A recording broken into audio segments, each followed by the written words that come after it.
जादुई समुद्र। नदियापुर गांव में बसंत नाम का एक नौजवान नाविक रहता था। नदियापुर गांव की सीमा में आने जाने के लिए लोगों को नाव का ही सहारा लेना पड़ता था। बसंत एक सीधा साधा नाविक था। उसके परिवार में उसकी पत्नी और एक बूढ़ी माँ थी। बसंत बेहद गरीब था। बसंत के ऊपर नदियापुर गांव के लगभग सभी लोगों का कर्जा चढ़ा हुआ था। आज बसंत अपनी नाव के पास पहुंचा ही था कि तभी गांव का सेठ धनीराम कुछ लोगों के साथ उसके पास आ धमका। सेठ, बस बहुत हो गया। अब मामला बर्दाश्त से बाहर होता जा रहा है, समझ गया?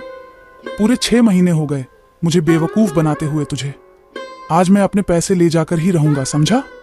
बसंत, मुझे कुछ दिनों की मोहलत और दे दो सेठ जी।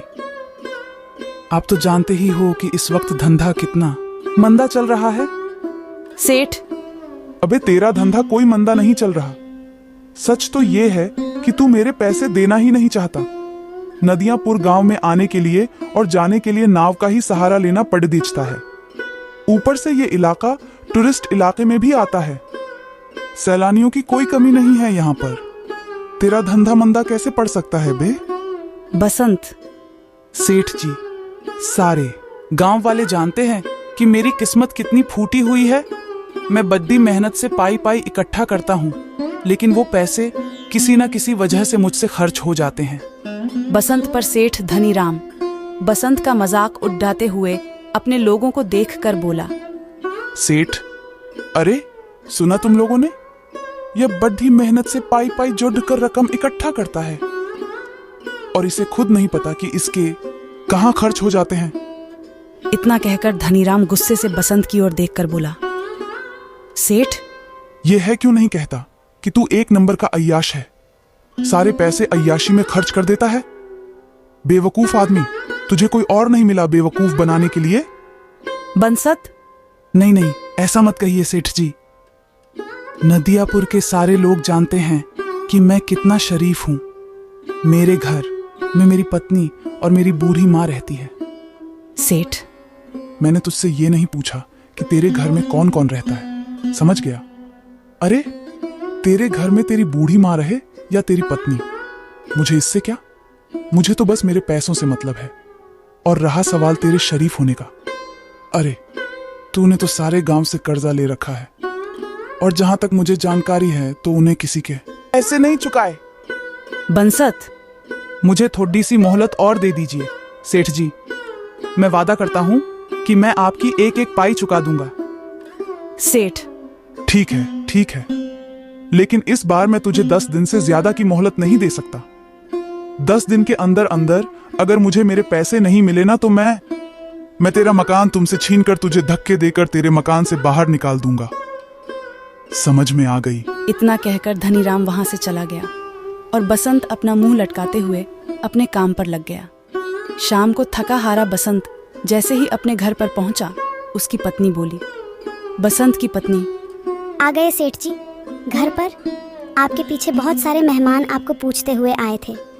उन्होंने आपका काफी देर तक इंतजार किया और बेचारे इंतजार करके बहुत थक गए। अभी कुछ देर पहले ही गए हैं। बसंत की पत्नी, जब तुम सारी बातें जानते हो तो फिर उन सब के कर्जे क्यों नहीं चुका देते? बसंत, तुम अच्छी तरह से जानती हो झुमकी, पिछले कुछ सालों से मेरे साथ क्या हो रहा है। मैं जब भी कुछ पैसे जमा करता हूं वो किसी ना किसी तरह से खर्च हो जाते। पिछली बार माँ का पैर टूट गया था, उसके इलाज में कितने पैसे खर्च हो गए। उसके बाद चोट लगने से तुम्हारी पसली फ्रैक्चर हो गई थी, उसके इलाज पर कितने पैसे खर्च हो गए। बसंत की पत्नी, मैं तुम्हारी बातों को समझती हूँ, लेकिन गांव वाले इस बात को नहीं समझते। उन्हें तो बस अपने पैसों से मतलब है और आखिरकार वो तुमसे कब तक पैसे नहीं मांगेंगे। गांव का मुखिया धमकी देकर गया है, अगर तुमने गांव वालों के पैसे नहीं दिए तुम्हारी नाव छीन लेगा। बसंत, और सेठ धनीराम मुझे धमकी देकर गया कि अगर 10 दिन के अंदर मैंने उसके पैसे नहीं दिए तो वो मुझसे मेरा मकान छीन लेगा। मेरी समझ में नहीं आता कि अब मैं क्या करूं। बसंत की पत्नी, मेरी समझ में नहीं आता। गांव में जितने भी नाविक हैं उन सब की ऐश की चांदी कट रही है। उन सब के मकान देखे हैं तुमने, ऐसा लगता है जैसे कि वो कोई नाव नहीं बल्कि कोई कंपनी चलाते हो। तुम सारा दिन नदी के किनारे क्या करते रहते हो?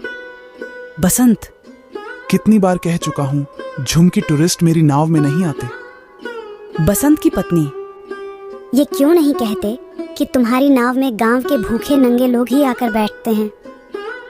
उनसे तुम्हें कितनी आमदनी होती होगी। तुम अपनी नाव में नदियां पर घूमने आए सैलानियों को क्यों नहीं बिठाते? बसंत, जितने भी नाविक हैं वो झूठ बोलकर टूरिस्ट को अपनी नाव में बैठाकर सिर्फ उन्हें छूना लगाते, और मुझे झूठ बोलना नहीं आता। नहीं चाहिए मुझे हराम की कमाई। बसंत की पत्नी, अरे सच्चाई के देवता, ये धंधा है।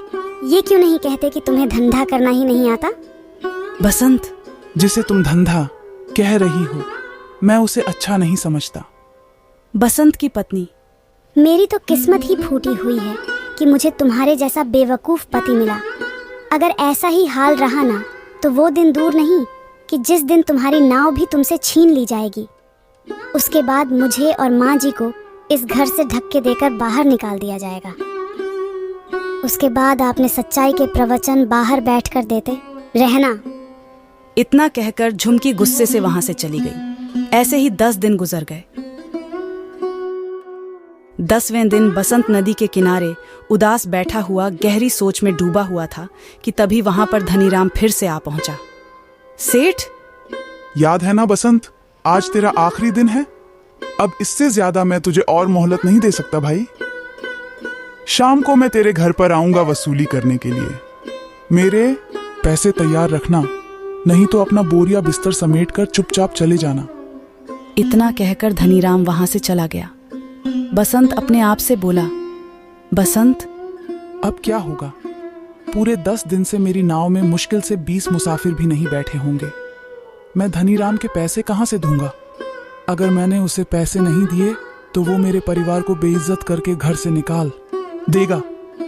मैं कहाँ जाऊं? क्या करूं?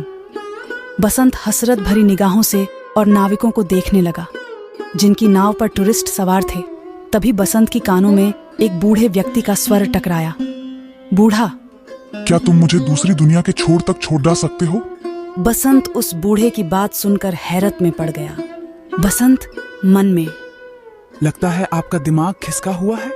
बसंत, बाबा, ये कैसी बातें कर रहे हैं आप?